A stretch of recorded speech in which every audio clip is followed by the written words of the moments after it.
our worship service, where we are celebrating God's beautiful work.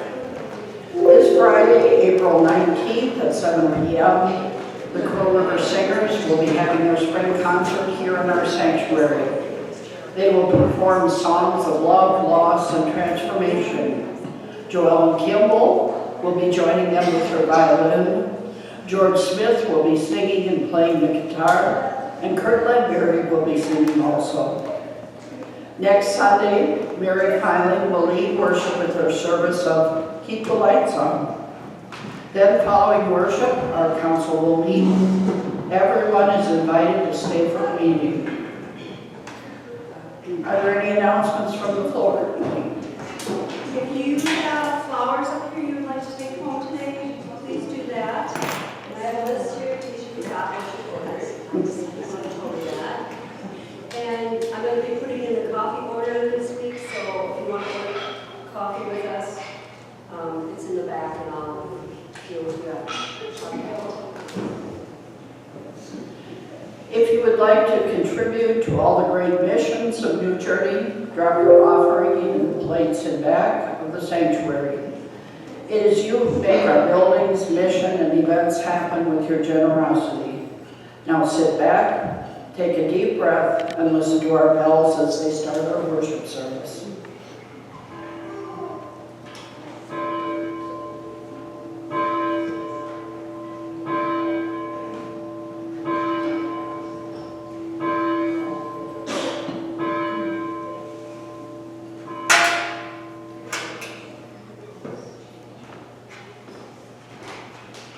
Good morning.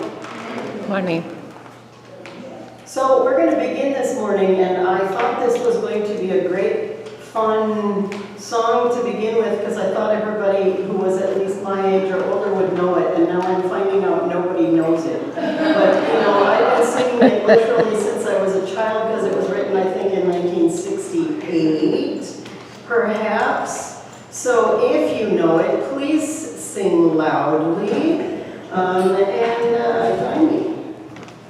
Because last week, many people in the United Church of Christ celebrated Holy Hilarity Sunday or Holy Humor Sunday. And so this is a little bit of tongue-in-cheek from the 1960s.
around the world.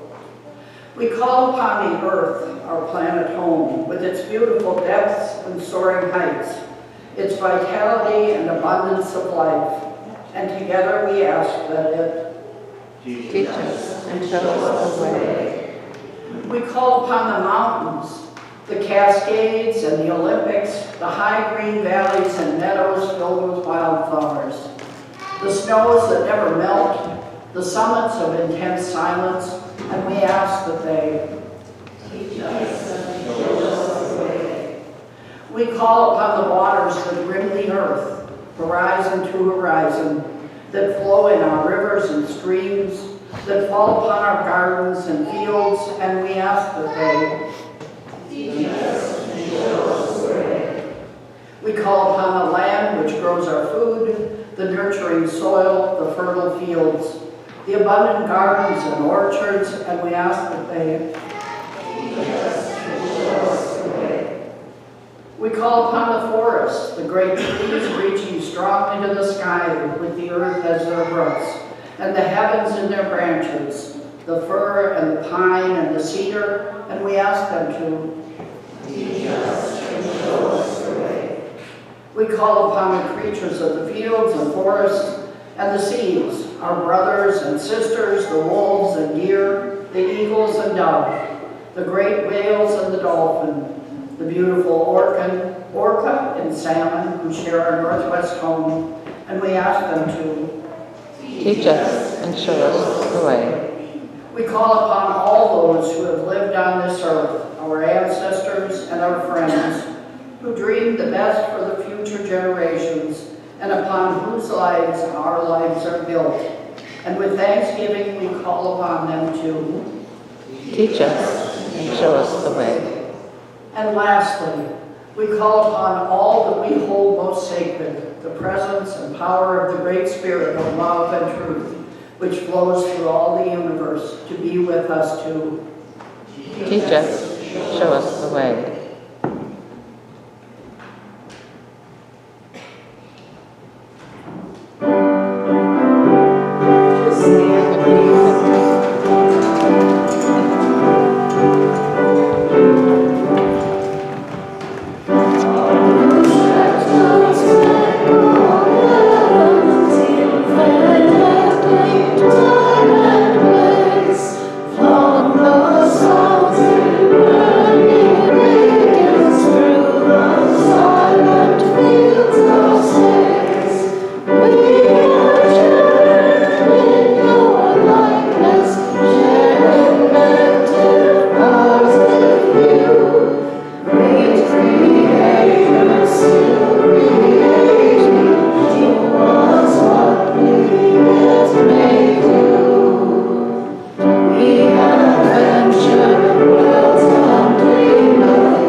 Our reading today is from Genesis chapter 1, verse 1 through chapter 2, verse 4a from the Message. Please join me responsibly by following along on the screen. First this, God created the heavens and the earth. all you see and all you don't see. Earth was a soup of nothingness, a bottomless emptiness, an inky blackness. God's Spirit brooded like a bird above the watery abyss. God spoke. And light appeared. God saw that light was good and separated the light from the dark. God named the light day, and he named the dark night. It was evening, it was morning, day one. God spoke. Sky, in the middle of the water, separated waters from water.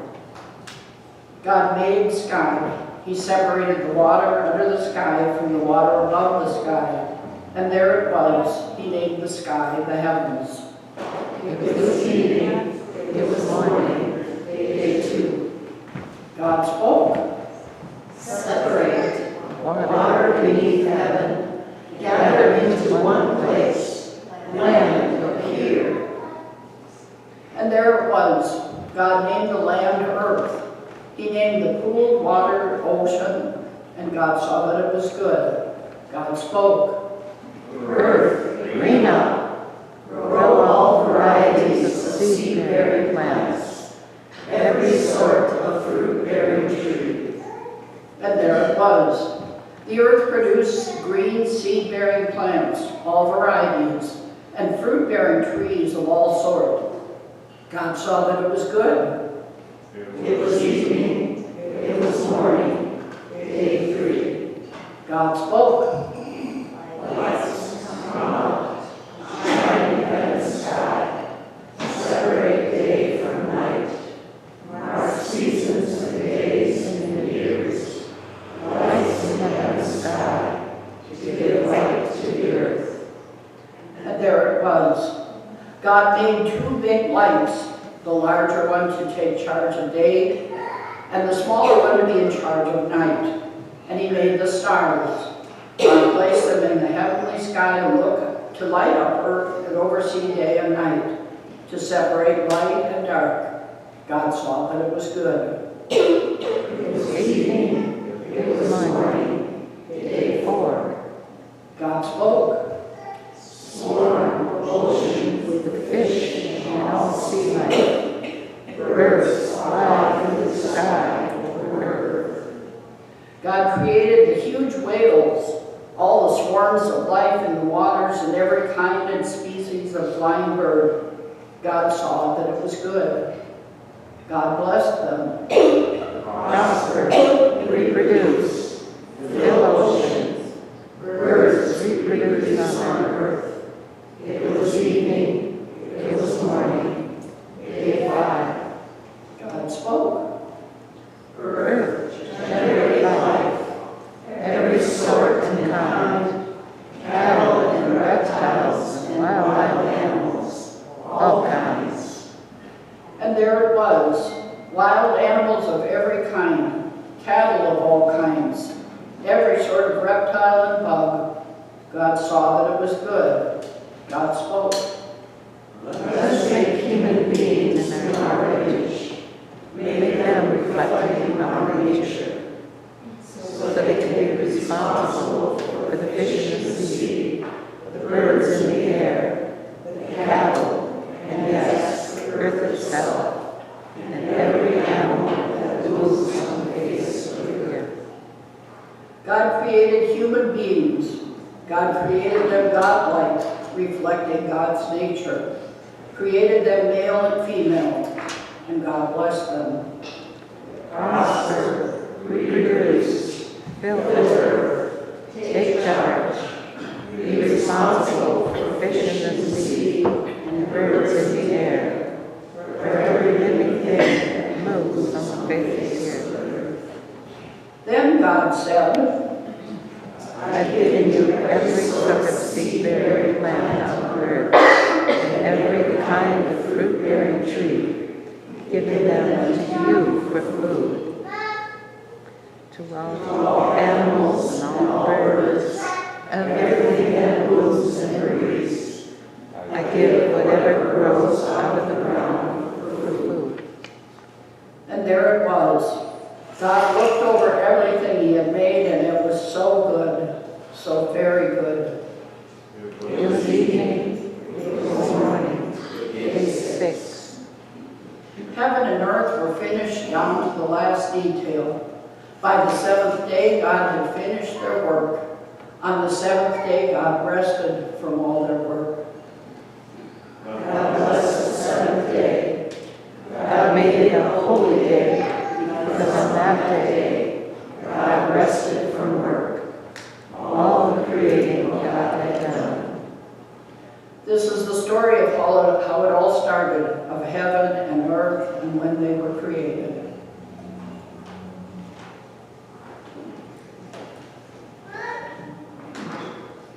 So it said, be responsible for the earth. Be responsible for the earth.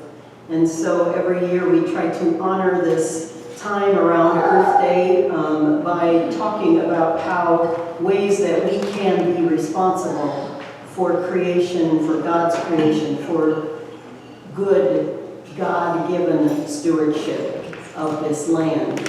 And so today, they're switching out some computer cords.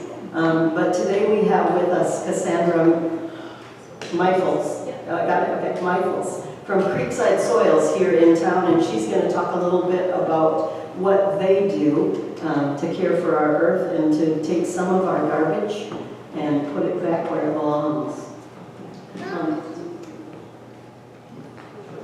Do I need one? Yes. Yes, and I think it's back there, isn't it? I think I left it back there because I'm not finding it up here.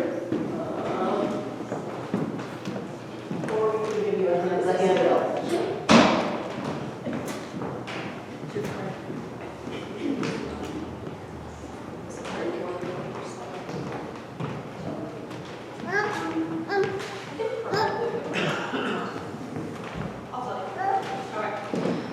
Hi guys. So very relevant, obviously, for what we're talking about today. And if you might have already seen some things around town going on. We have a campaign called Compost It Right with the city of Hutchinson, specifically Creekside Soils. So Creekside Soils is city-owned and operated. It's a compost facility, and I'm going to get more into that. But what we're kind of doing to, better our earth and to reuse our resources and create renewable products. So, go ahead. So this is our team, missing a few guys here. But we're, like I said, we're city-owned and operated, and we've been doing a curbside program, meaning the bins that you have on your curbside with the green lid that are made for organics that go to us to get processed into compost. That program's been around for about 20 years now. It's the first in Minnesota, and it is actually really, really unique and really cool. And the fact that Hutchinson has it is awesome. I mean, we're kind of how far out from the cities, so we're actually really lucky to have it.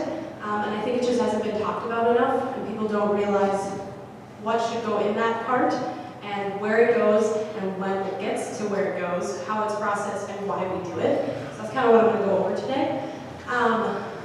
Like I said, in there is your source separated organics. So that's going to be your food scraps, yard waste, and then there is some paper products that are food soil that can go in there as well.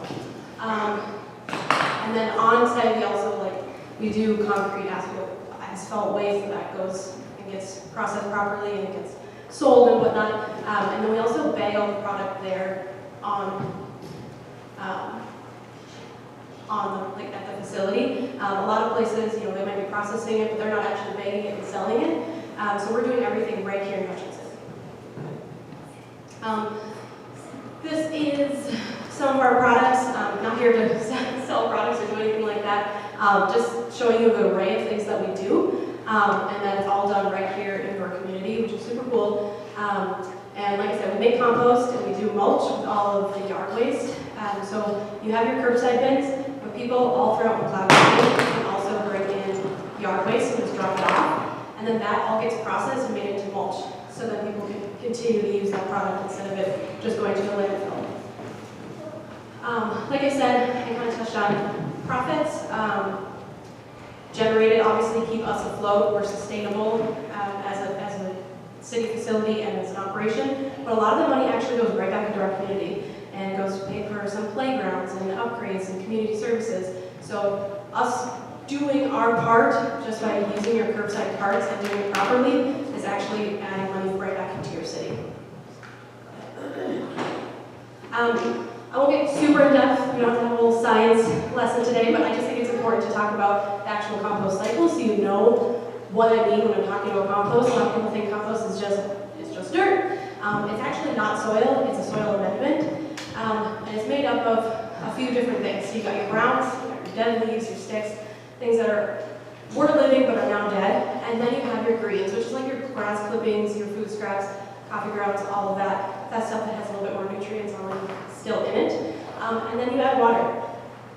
That's about it. It does a lot of it itself. The only thing that we do is process it in a way where it gets air, it gets turned.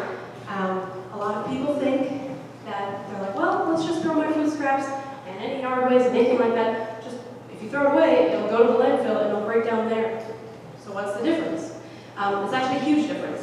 We take it, we make a product out of it. Not only are you creating a product and a resource that can further help our soil and amend it, when it goes to a landfill, it actually just gets covered in a bunch of non-compostables, things that don't break down, and it actually releases a bunch of methane. And if that methane is not captured, it just adds to the greenhouse gases. So it actually is a hindrance, and you're not reusing that product.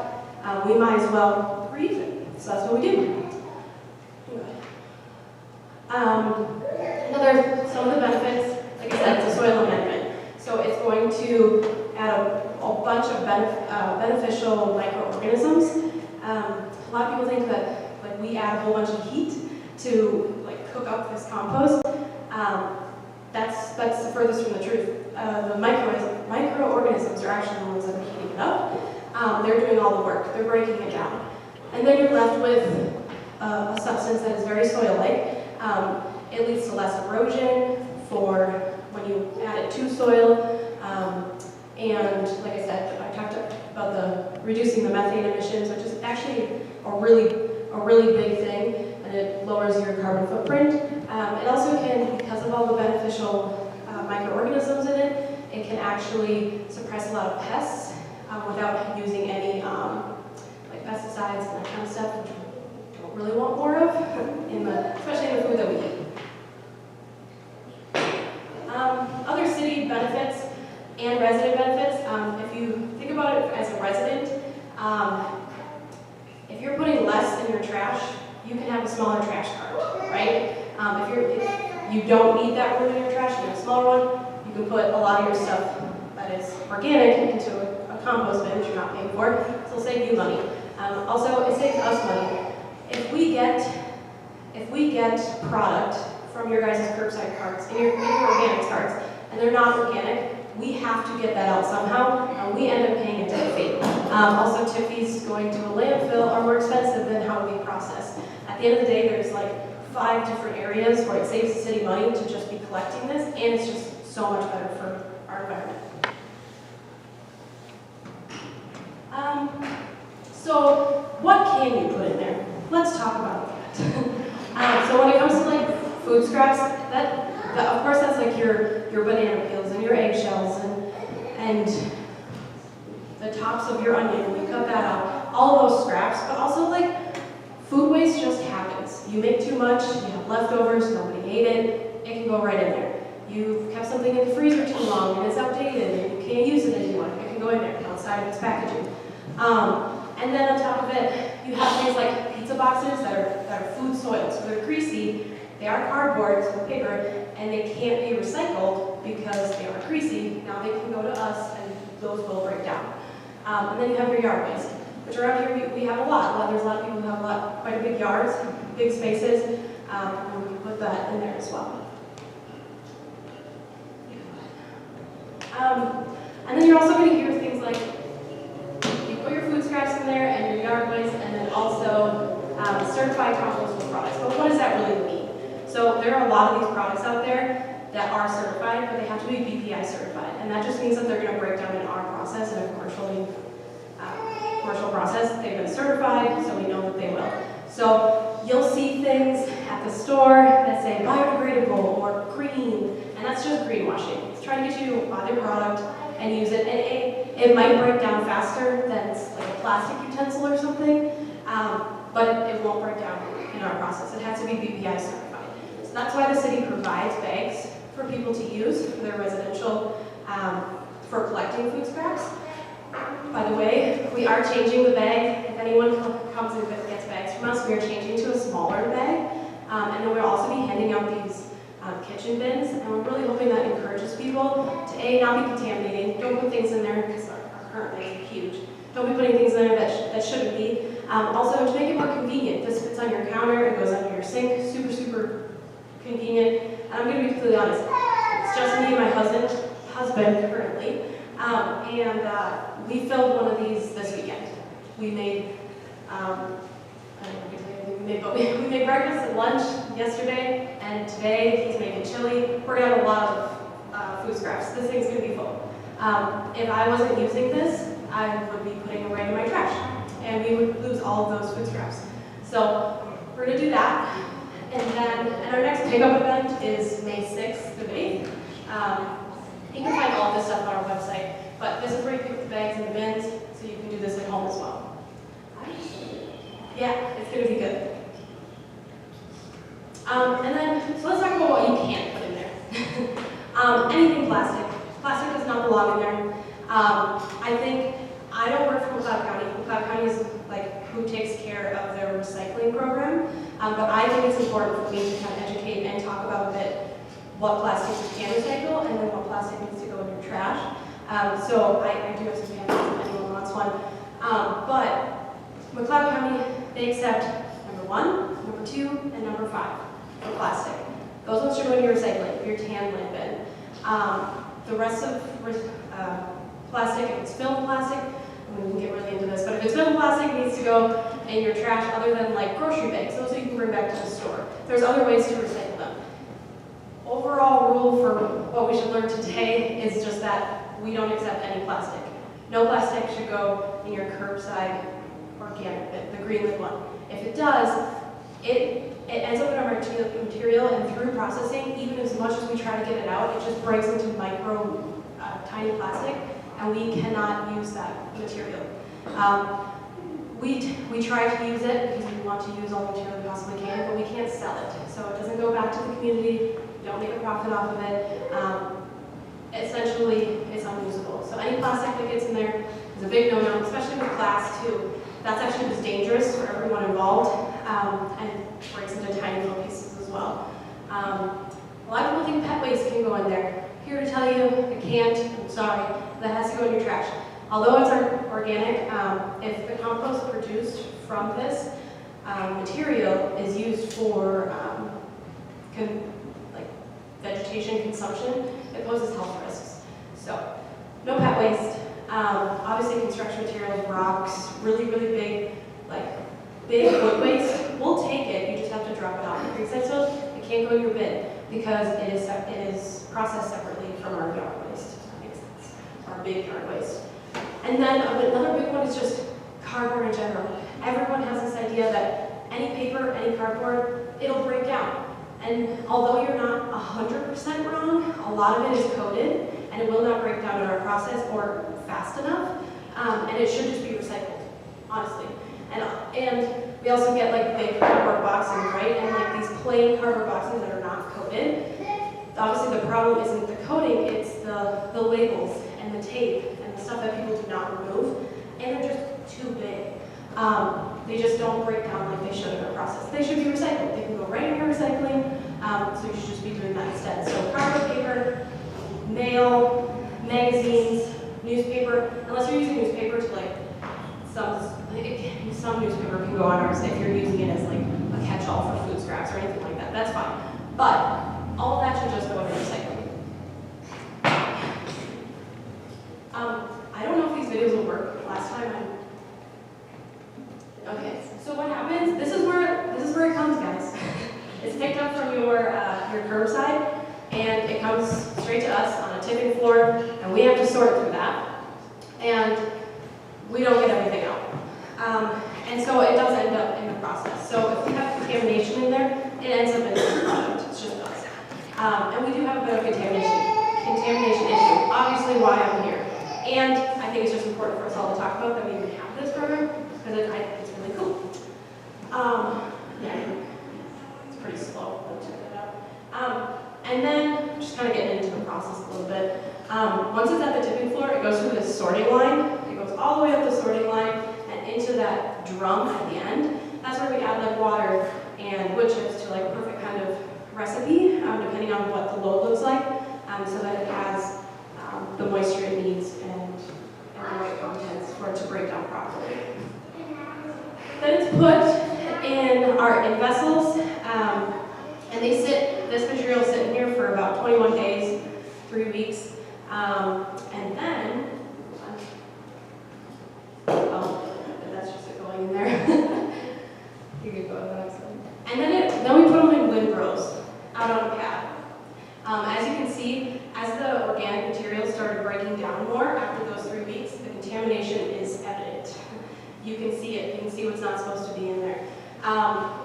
And unfortunately, and that's our turner, so that's what turns it, which makes part of the process that's way different than going to a landfill. We turn that periodically throughout another 2-month period, and that adds oxygen to it, and it helps all microorganisms break it down, and then it turns into compost. And then after that, we have to screen it. And again, that one's kind of cool, but even this screener can't get all the contaminants out. Think about like a plastic bag, right? It breaks into tiny, tiny, tiny microorganisms, microplastics, and there's just no way this sorter can completely sort it out.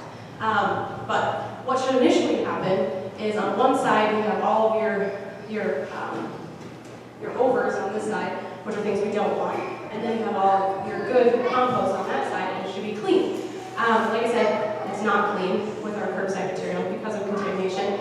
And then the other kicker is, normally if we had clean material, you'd still have quite a bit of overs on this side that would still just be thick, woody material, like from sticks and yard waste, and those actually add air pockets, and those are totally fine. And if it wasn't contaminated, we could reuse again that material and introduce it back into the process again to add those air holes and kind of, some space in the material. But we can't. Unfortunately, we have to landfill that stuff because it is so full of contaminants. That's just an eye opener. Obviously, this is a huge pile of overs. So this is after it's been screened out, and it's like, 3 of those windrows all put together, all the overs, all the things that should not be in there. But that shouldn't be the case. That's just not how it should be. So just let that sink in a little bit. You can go ahead. And then this is our bagger, which is really cool. And the fact that we have this is just awesome. Like I said, we make, process, and bag all of our own material there, and then it is sold all over the state, and actually in lots of other states.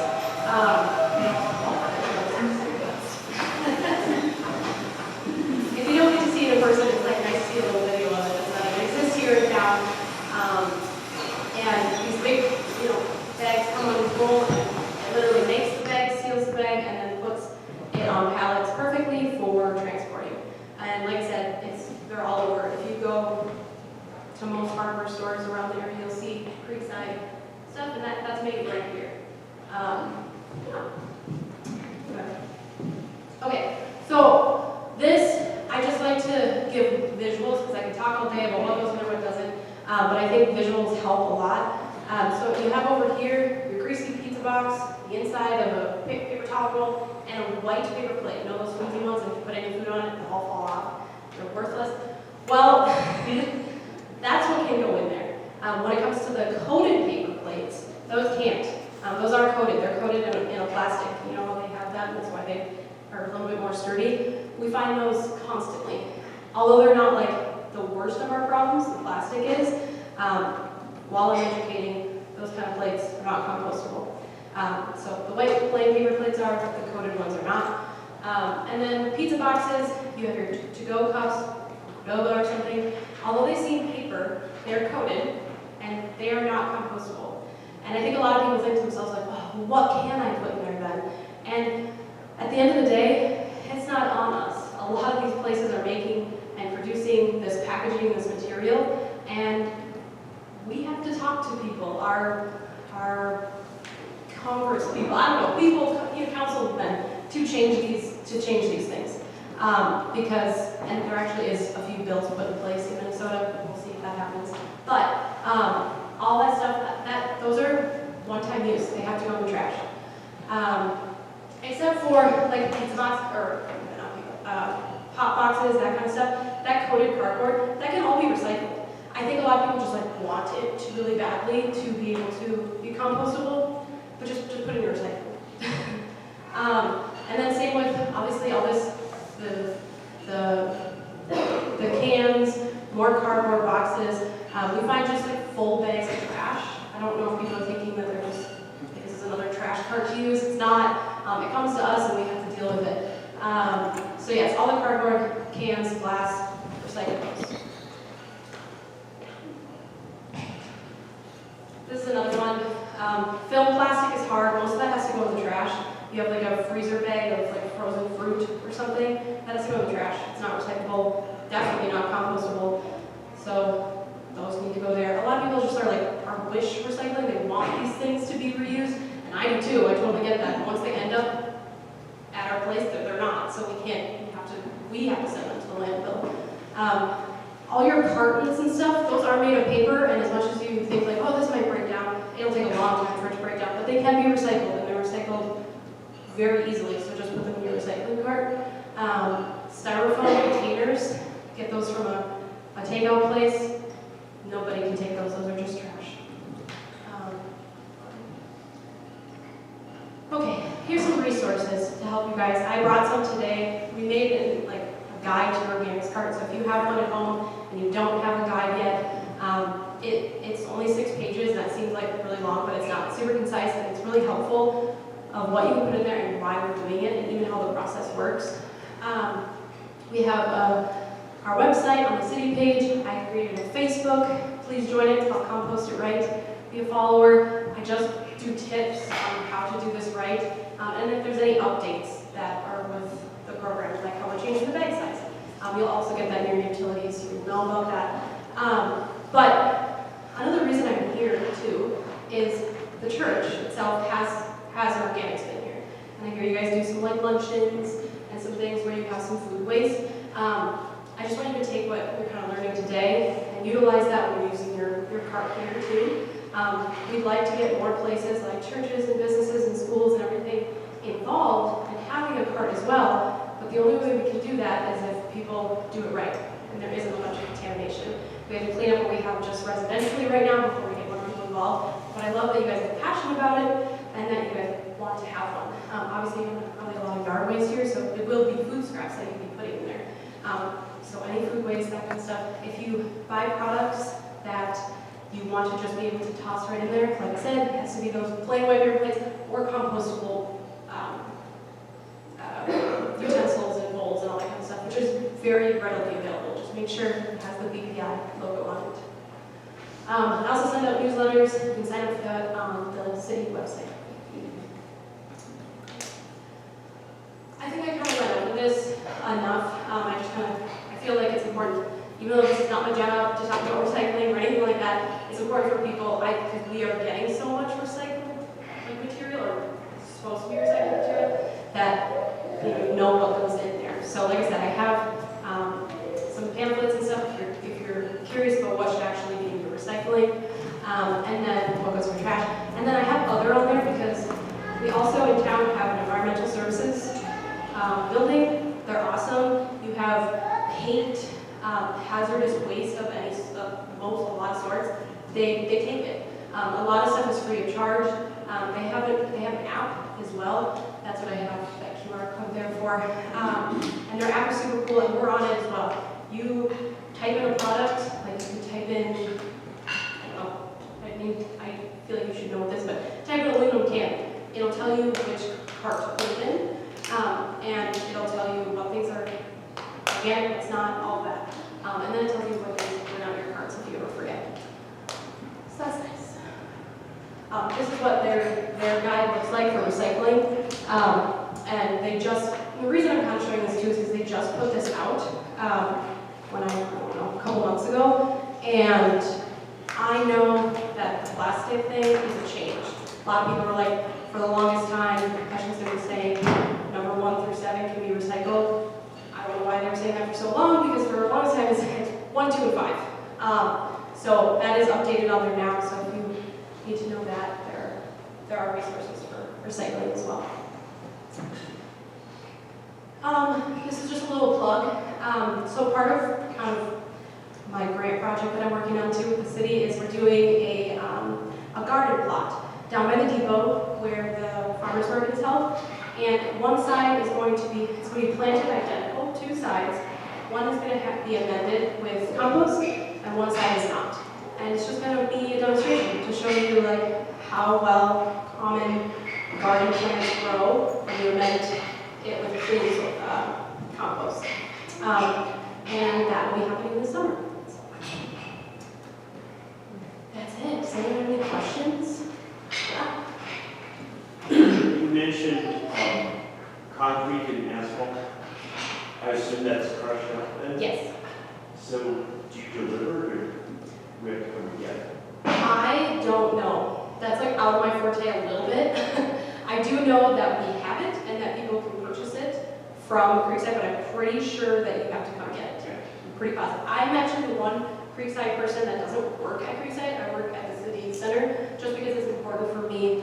This is a city-run program, you know, so we need to get down to the management of how this program really works and how people get their information and are educated so they feel fully equipped to do the curbside correctly. So I'm a little less knowledgeable on some of the other things we do, but I'm pretty sure you have to come get that.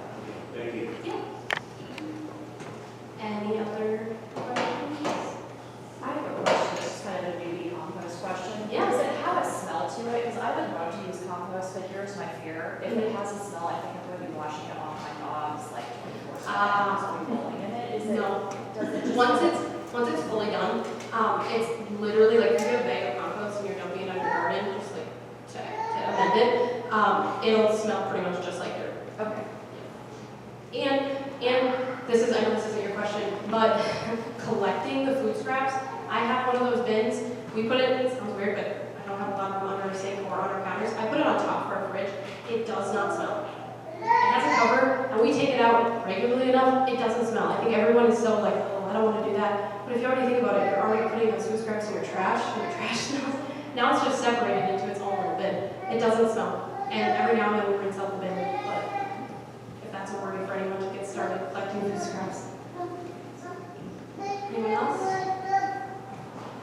So one thing we do use here for our copy is like brown pots that I think are good, so we should check them, but it sounds like they should go in compost. If they're BPI certified compostable, then yes. If they're not, then no. I have to look at them. We have to, but if they're not, then they also can't be recycled because they're soil. Correct. Yes. I can deal with them for you too if you want to have them. But, and more than likely, it's still hard. More than likely, they might be fine. And I hate to say that from the rural folks, but they probably are coated, and they're coated in something that is not BPI certified compostable. So they might not fully break down. So we don't want to start adding more things back in there, shouldn't. The rule of thumb should just be byproducts that are BPI certified, because most of them are. If they are compostable, most of them are BPI certified, because they know that that gets them their green light, and they've gone through testing to know that they actually break down in the process. I just know that's one thing we don't use here, so we can do it right. Yeah, and that would be great. Yeah. I was told once that the cereal boxes and stuff should go in the compost, but not. Yeah. I'll touch on that a little bit. So you know how I said that this program's been going on for 20 years? Things have changed in that amount of time. So the coated cardboard, like cereal boxes or any of those boxes that have color on it and they're kind of coated, what they have found now that there is a worry of PFAS. Because they're coated in all these dyes and chemicals, PFAS is forever chemicals, okay? And once they're broken down and are into that soil amendment and added into the soil, it's worrisome to put forever chemicals into soil that will be growing things. That's kind of it. So will it probably almost break down all the way? Yes, but it shouldn't. It should just be recycled. They'll actually have a way better cycle of life if it gets recycled anyway, because it will be made into a new product. And I work with the people who do recycling in McLeod County, and I'm actually on committees and a bunch of other things within Minnesota that are related to recycling, and I promise you, the stuff you put in your recycling does get recycled. Everyone, I think, I don't know, a couple years ago, it was going around that like, oh, they don't actually recycle material anyway, it still ends up in the landfill. That's farthest from the truth. There are people working so hard at these MRFs, like manufacturing, whatever, at these sorting facilities for these materials to actually get recycled, and most of it actually still gets recycled here in Minnesota. A lot of it goes to paper mills that are in the cities.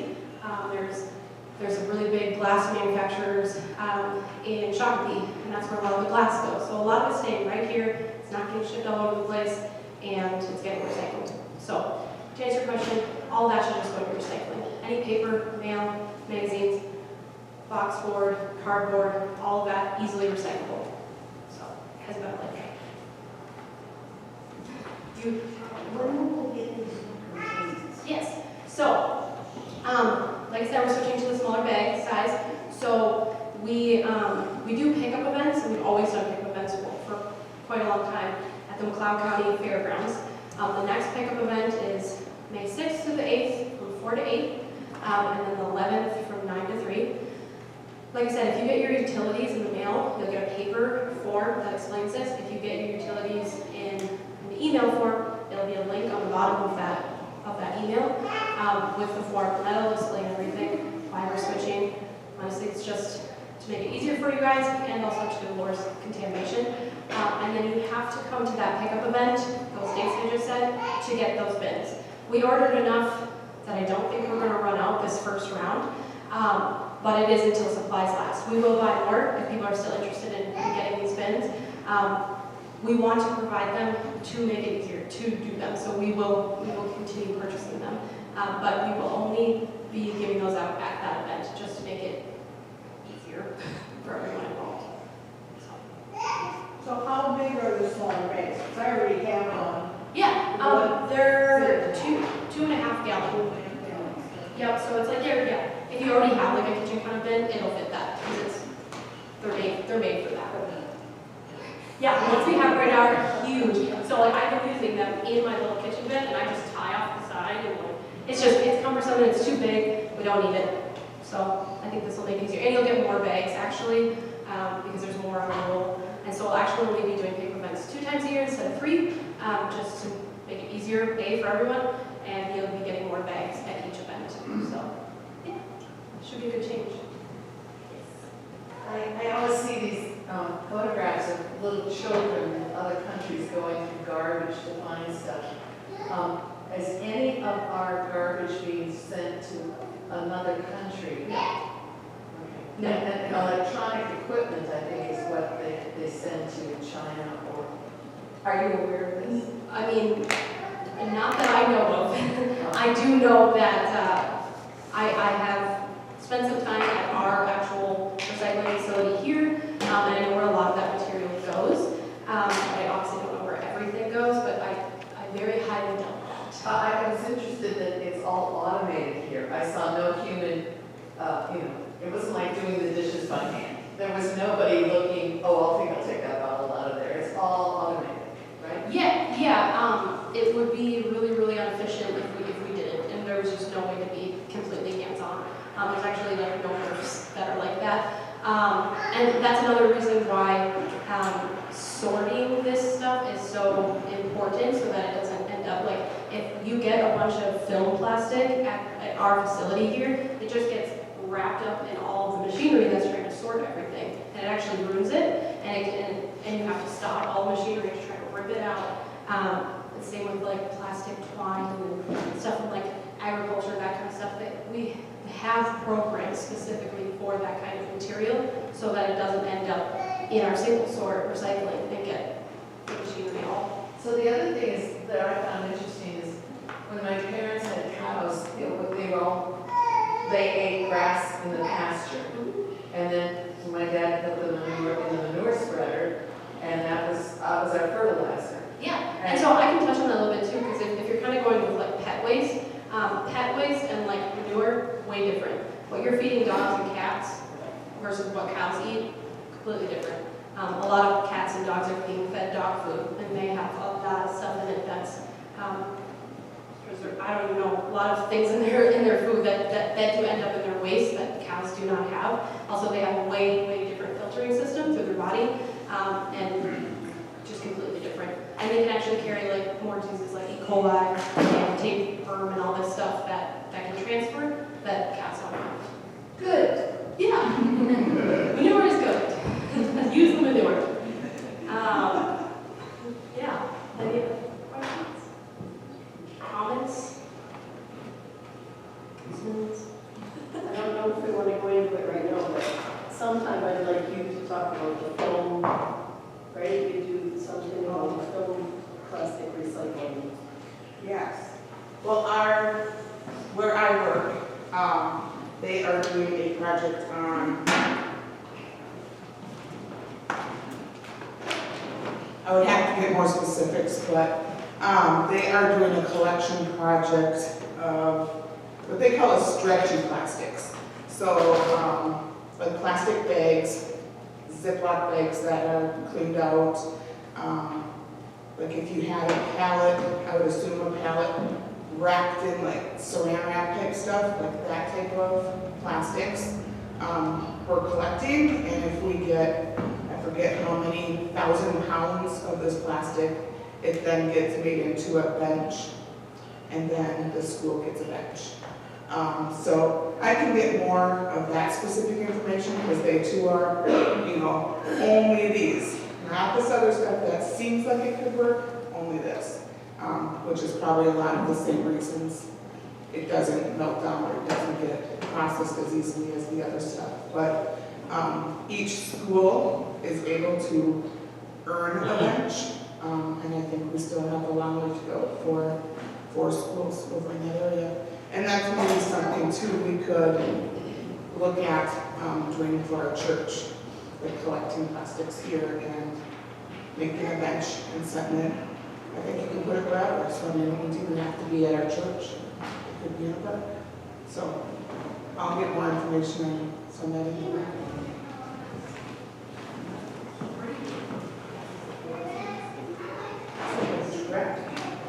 Which is okay. It's like your detention bags too. Yes. But the program is like a vacuum. Yeah, that's nonsense. Your like milk jugs get made into this. When you do that, a lot of that is probably recycled here. Your milk jugs. Anyways. Thanks, guys.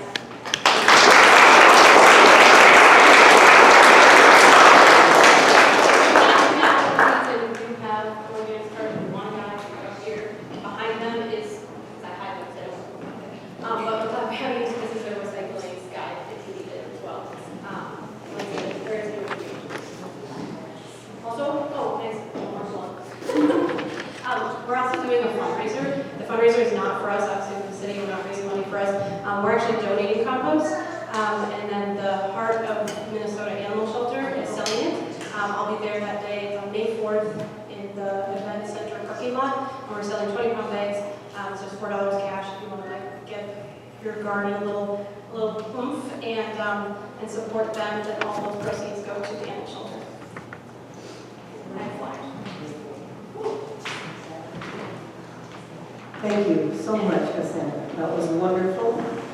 We have gone a little longer than anticipated, and so we're going to skip a song and let's go right to prayer time. So I'm going to ask you to just turn yourself around, take a nice deep breath. This is important stuff for us to talk about, but I'm just going to ask you to breathe. And we're going to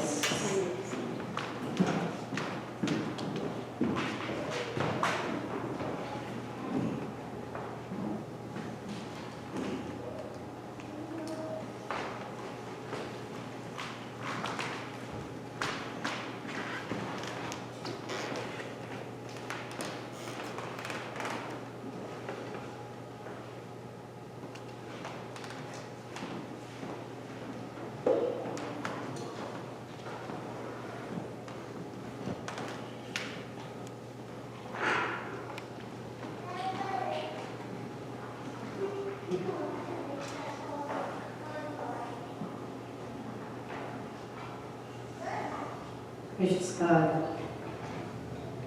we give thanks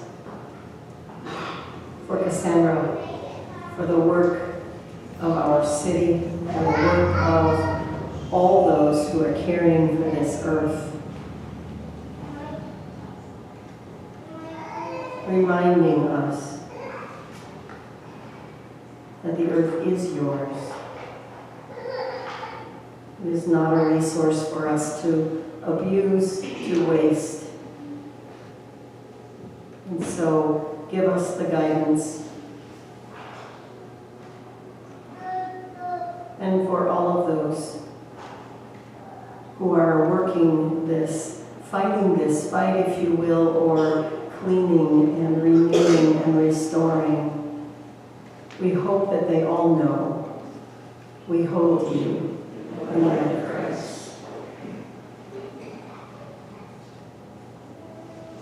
We lift up today the family of Sean, who died after a long illness, and we hope that they know we hold you in the light of Christ.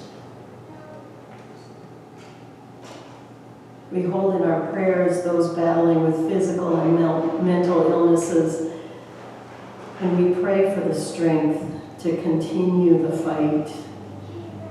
Please know we hold you in the light of Christ. And we continue to hold close the thoughts for Kurt and Sandy, as Kurt finally was released from the hospital this week. And we pray for continued healing. Kurt and Sandy, please know we hold you in the light of Christ.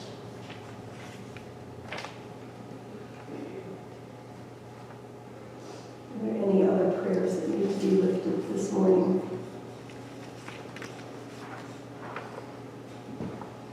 We pray for George Quast, who's in Methodist Hospital in the ICU, as he's your neighbor, and we hope that the healing process is quick. George, we hope you know we hold you in the light of Christ.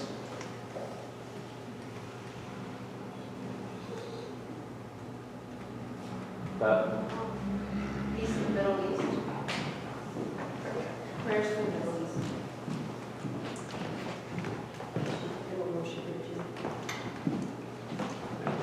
Prayers for peace in the Middle East.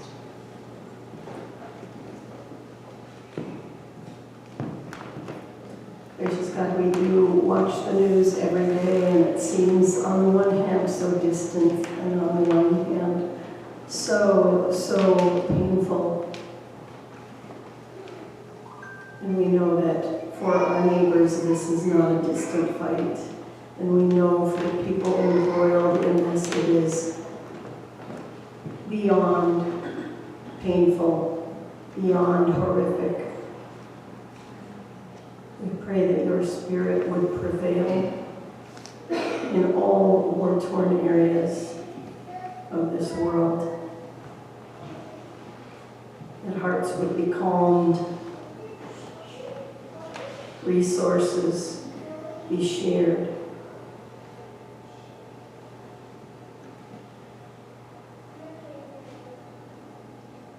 For all of those embroiled in conflict, please know we hold you in the light of Christ.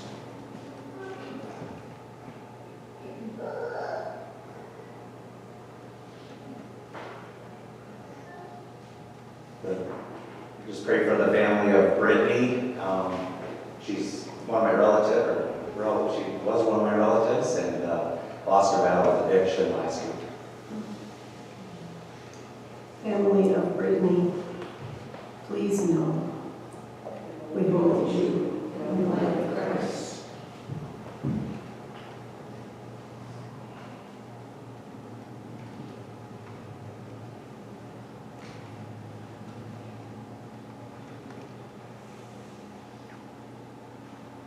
Holy One, you have heard our prayers spoken aloud, and you know those that still remain in the silence of our hearts.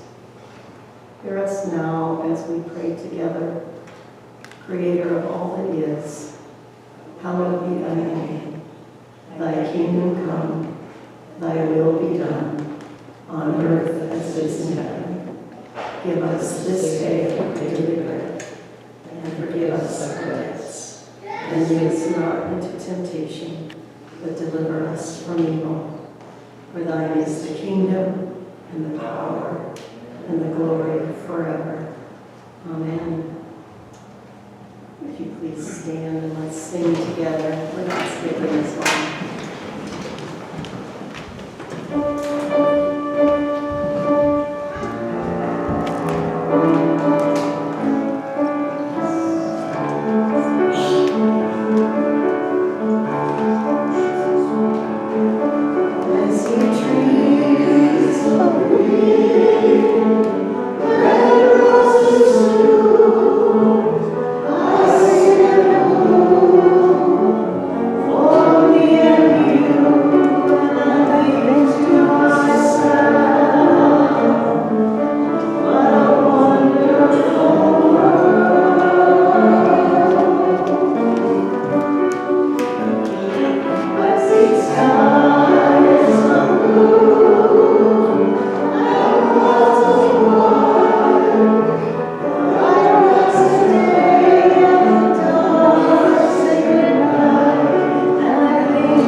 Amen.